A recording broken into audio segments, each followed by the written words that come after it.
Peace, peace, peace, family. My name is Michael Jordan, aka the Sirius Alchemist, back with another video. Appreciate everybody that's been tuning in. Today I'm gonna do a little something a little bit different. One of my subscribers, I think his name is Odin Marlowe 339, asked me to talk about the inner temple exercise.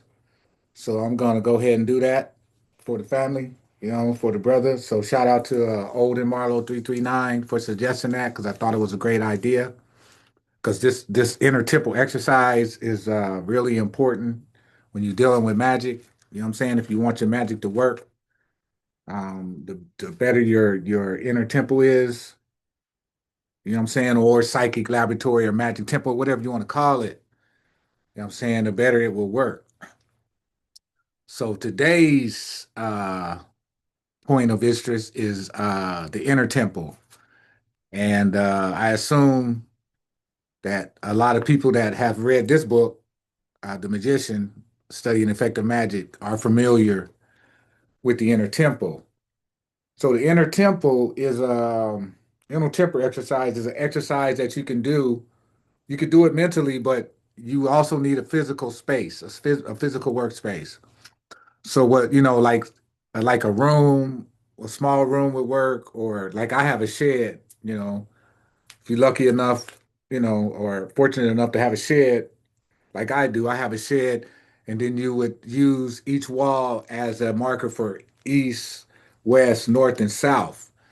And you would use colors, like I use colors, candles. I use different colored candles for the directions, like yellow, red, blue, and brown. So yellow would represent air, red would represent fire, blue would represent water, brown would represent the earth. You feel me? So yeah, I would do that.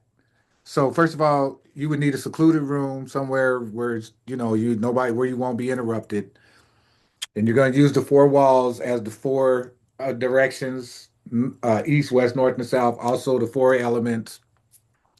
Also, the four tools you would be using, which is the sword, the wand, the cup, and the shield. Um, and also, you can add pillars in there if you're familiar with the pillars. There's so much you could do with your magic temple or your work laboratory. You know what I'm saying? Which I like to call my magic temple. For me, it is a magic temple because every time I go in there, my mind is fixed on doing something magical, right? So anytime you enter your magic temple, you want to have your mind fixed on,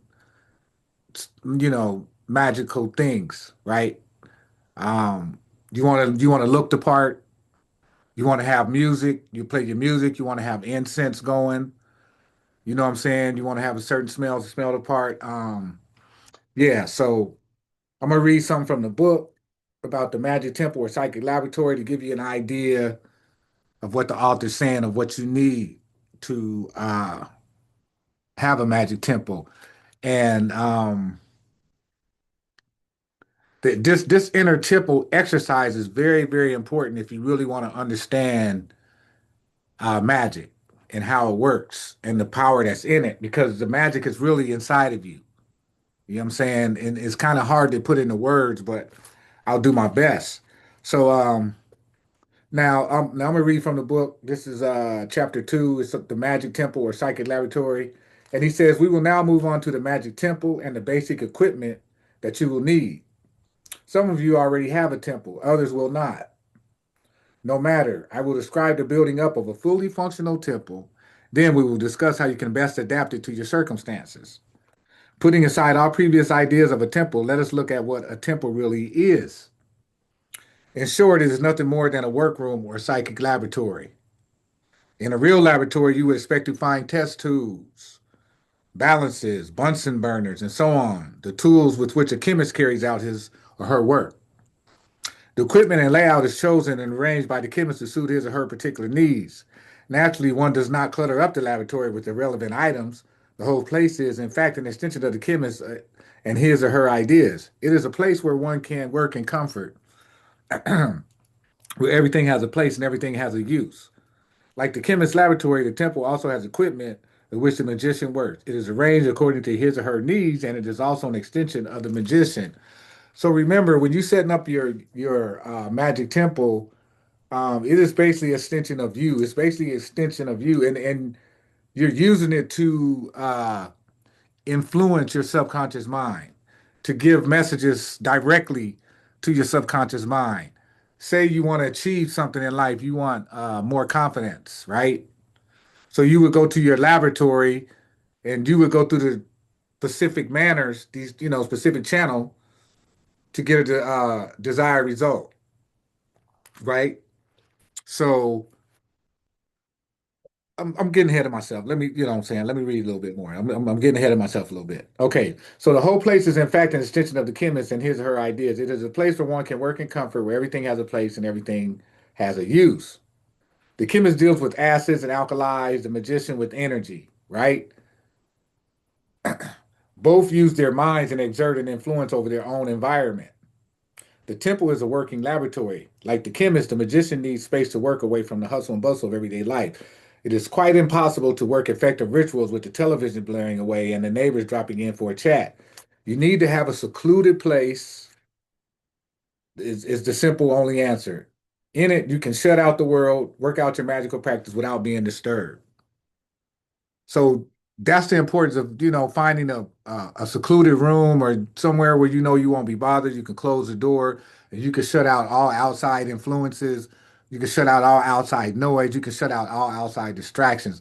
And before you go in there and do your magical work, if you have anyone living in the house with you or a maid or children, whatever, make sure you let them know, look, I'm going to my laboratory or my magical temple. Please don't bother me for an hour or two, whatever. You know what I'm saying? So, yeah.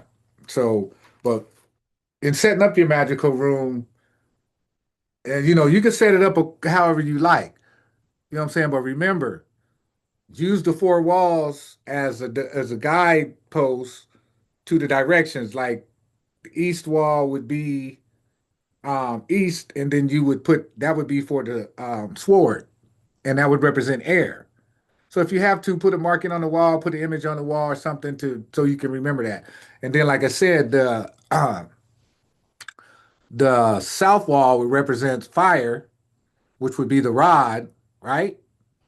So red, you would use red, a red candle, right?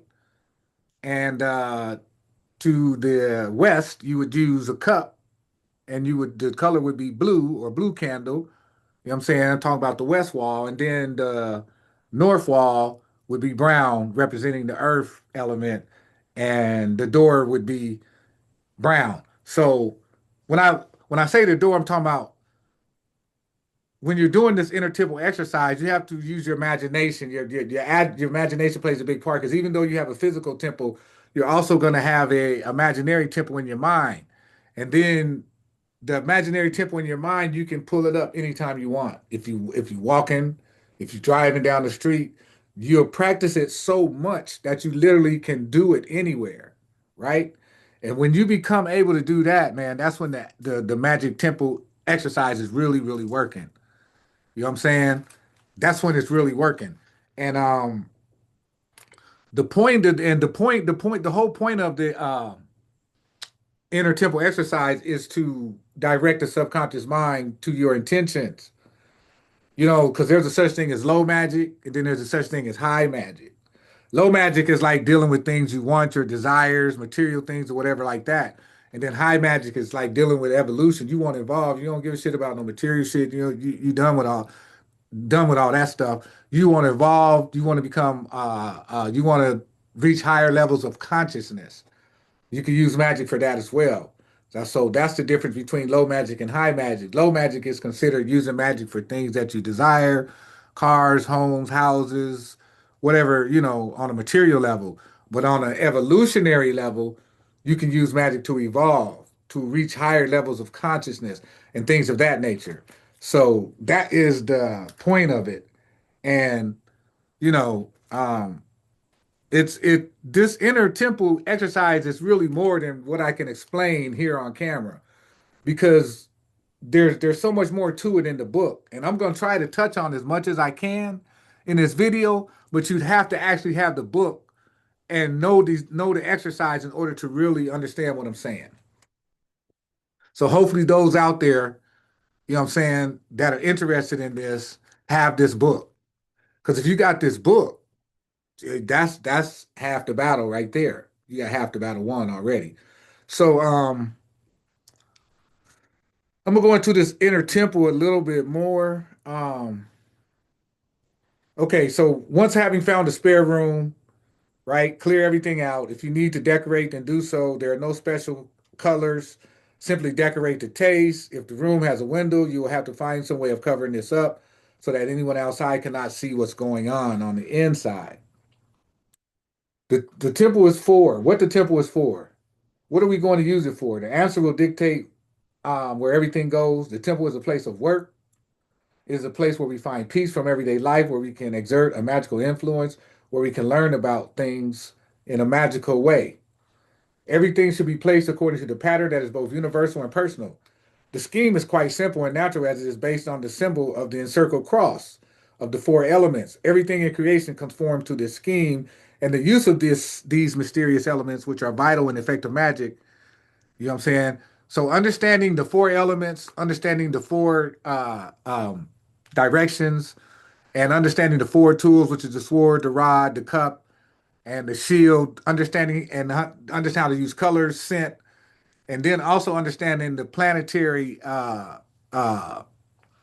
where the planetary where the planets are and what planets are in effect at the time. You know what I'm saying? That plays a part in magic too. So it seems kind of complicated, but it's not. You have to start working and start doing it because, like they say, experience is the best teacher. Once you get into it, you're gonna figure it out, and your higher self is gonna walk you through it. You know what I'm saying? You're gonna figure it out, especially if you got the book. You're gonna figure it out. So, so um, these walls would be marked in a special way. Like I said, I got my walls marked. I got east on east. I got an E up there. You know what I'm saying? I got a south for south. I got a north for north. You know, I got little cheat codes because you have to do that at first when you want to learn, but after a while, it becomes second nature. Once your subconscious mind picks up what's going on, your subconscious mind picks this stuff up very easily because it already knows this stuff. You know what I'm saying? It's up to you to activate it. You know what I'm saying? It's really up to you to activate it because once you activate it, family, there's nothing you can't achieve. There's no mountain you can't move. You know what I'm saying? Because your mind is that powerful, especially the subconscious mind. It's that powerful. Whatever instruction you give it, it can achieve it and it will achieve it. You know what I'm saying? Once you can get the subconscious mind, once you can get the subconscious mind to believe that it's possible, then it will achieve it. So let's move on. Okay, the east represents the rising sun at dawn and the season of spring. It also represents the element of air and the magical sword. The south represents the midday sun and the heat of the sun in the summer. Together, the element fire and the magical wand or rod. The western wall represents the setting sun in the evening, the autumn and the element of water in the magical cup or chalice. The north represents the starlit sky of midnight, the winter, the element earth, and the magical shield or pentacle. At the center where you are standing is the seat of power and the eternal light of your real self. The elemental colors are these, right? These are the colors I was trying to explain to you earlier. So the east wall would be yellow, the north wall would be red, the west wall would be blue, and the south wall would be green, right? So you got to learn to work these things in. Once you got the book, you know what I'm saying, you can follow this pretty easy. But family, once you learn this stuff, you're like a god. You create whatever you want for yourself. I mean, anything you want for yourself because it's coming out of you. You have now learned the blueprint to your own self, to your higher self, to achieve things that you thought were impossible to achieve. You now learn the blueprint to achieve them within this work, right? So, what it's done for me, family, I've manifested so much shit. Excuse my French. I've manifested so much using magic, and it's really easy once you get the concept. It's really not that hard. That's why I say you got to have a book, and books are really powerful in getting the mind set up for downloads. Because when you start reading on certain subjects, Your subconscious mind tends to want to learn more or remember more about that subject. And then that's when the downloads start to come in. So books, they ain't the end all be all, but they're a great start. I'm saying they will trigger the information for the downloads to start coming in. You feel me? So yeah. So where was I? Okay. Okay, yeah. Just like the laboratory, before we move into benches and cupboards, we need to decide where we are going to put things for maximum use of space and efficiency. Also, remember that you are dealing with flammable items such as oil lamps, candles, and hard charcoal. You can have carpeting, but if you do, make sure you have a fire extinguisher or at least a bucket of sand just in case. Both carpets and oil lamps have one thing in common: they burn. With sensible precautions, a carpet is quite all right. You know what I'm saying? But he's basically saying use precaution because you're gonna have candles, oil burners, and stuff when you work in your rituals. You see what I'm saying? So you want to use caution is basically what he's saying on that part. But instructing your magical temple is very, very important, family. Um, because that's what's gonna give you the directions or give your subconscious mind the directions that you're trying to give it, right? And once you master this inner temple exercise, family, you could do this thing anywhere. Like I said, sometimes I'm riding down the street, or sometimes some could be going on that I'm not particularly fond of what's happening. I'll go into my inner temple exercise. Imagine it. I'll just imagine it while I'm out somewhere at a store somewhere. Something be happening. I'll go through my inner temple exercise. The next thing I know, I done alchemically transformed something just by going into the inner temple exercise. You know what I'm saying? So it's family. It's a very, very, very powerful exercise to learn. And I may not have touched on everything that needed to be touched on in this video, and I hope I did. But like I said, if you go to the page 17 in the book, it's gonna tell you everything I'm talking about, the magical temple or the psychic laboratory, right? You go right here, and that's gonna walk you all the way through how to create your magic temple. And then once you create it physically, you can create it mentally anytime you want. And that's the most powerful one, the one that you imagine. Because once you're able to imagine it, family, family, family, family. I wish I could put it into words what learning this little small exercise has done for me spiritually, mentally, and physically. Um, I've been able to overcome anger in a way that I would have probably never been able to do without this inner temple exercise. I've been able to overcome, man, so many obstacles. My confidence has grown exponentially because if I need something, you know what I'm saying, I just go into the magic temple exercise and then boom, here it comes. You know what I'm saying? It also helps you to realize you don't have to chase anything in life. Things will start to chase you. You know what I'm saying? And you'll get to the point to where when things happen, when you thought it was going to happen the way a certain way and it didn't happen that way, that you thought it was going to happen, you start recognizing there's no need to get upset or to be angry or to be mad or none of that. You just start expressing gratitude. You'll learn to start expressing gratitude at everything that happens in life. And you'll also learn the most powerful thing that I learned from this inner temple exercise family is even mindedness. How to walk through this world, even mindedness. And I ain't saying I got it completely, family. I ain't saying I mastered it yet, but I'm gaining. Day by day, I'm gaining. I'm getting better and better. I fall sometimes, I fall short, but that don't mean I'm gonna give up. You feel me? So yeah, that's the biggest thing I got from this inner temple exercise in this book, The Magician, Studying Effective Magic. Excellent book, family, to learn the power of your own mind. So like I said, I did this video for one of my subscribers, um, because they left uh down in the description box, they left a question or a response asking me to do this video. So yeah, shout out to Odin Marlowe 339 again for this video because I think it's very important for people to understand this part of magic and the inner temple exercise. Because once you master it, family, there's nothing you can't achieve. There's nothing you can't do. There's nothing you could want for that you cannot get for yourself. And what this book is teaches you that the helping hand you need is at the end of your own arm. You know what I'm saying? Ain't no spook. God out there and those magic genie gonna come out and do it for you. The power is within you. And that's what this book shows you. The magic is in you. So shout out to the Olden Marlowe 339 for giving me the idea for doing this video. Because otherwise I wouldn't have done it. But once I read the description in the description box, I was like, I gotta do it because this is important. This is really, really important. And once a lot of us can grasp this, man, the world is yours. You know what I'm saying? You create whatever you want for yourself. So shout out to Olden Marlowe 339 again for recommending me doing this on the inner temple exercise. I hope this helped, my brother. Um, yeah, I hope it helped. This book is worth its weight in gold. Right now, it's on Amazon for 1,500, but you can also get it online for free in PDF form. Just put in PDF behind the title, and you can just get it and print it off. You see what I'm saying? So yeah, and family, please learn this inner temple exercise because it's so important to know, and it'll let you know that the kingdom of heaven is truly is within you. Like it says in John 10 and 34, and Psalms 82 and 6, is it not written in your law that ye are God's children of the Most High? You see what I'm saying?